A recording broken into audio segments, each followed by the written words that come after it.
અમદાવાદમાં suspend police આકાશ પટેલે crime બ્રાન્ચના નામે 50 લાખનો તોડ કર્યો. જી હા, ફરિયાદીએ સીસીટીવીના આધારે તપાસ બાદ ફરિયાદ કરી. પહેલા 5 કરોડ માંગ્યા અને તેના પરથી ભાવ નક્કી કરતા ₹50 લાખ નક્કી થયા અને આકાશ અને તેના સાગરીતો રૂપિયા લઈને ફરાર થયા.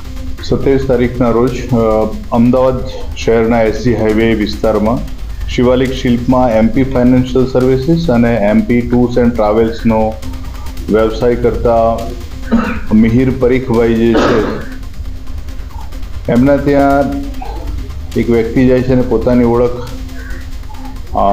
અમદાવાદ શહેર ક્રાઇમ બ્રાન્ચના પોલીસ અધિકારી તરીકેની આપે છે અને કહે છે કે તમારા વિરુદ્ધ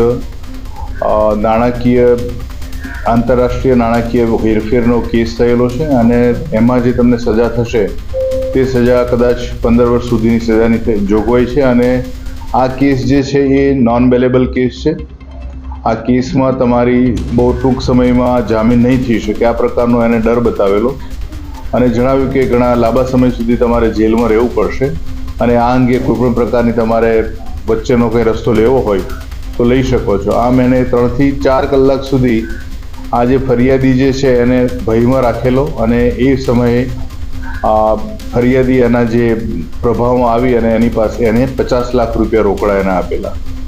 શરૂઆતમાં 40 લાખ રૂપિયા એણે આપેલા અને પછી 10 લાખ રૂપિયા તે જ દિવસે અલગ અલગ 2 જગ્યાએ એને ભેગા મળીને એને આપેલા. ત્યારબાદ જે આરોપી છે હાલના આકાશ પટેલ આ ગુનાના, અને આકાશ પટેલ જે છે એ સસ્પેન્ડેડ કોન્સ્ટેબલ છે.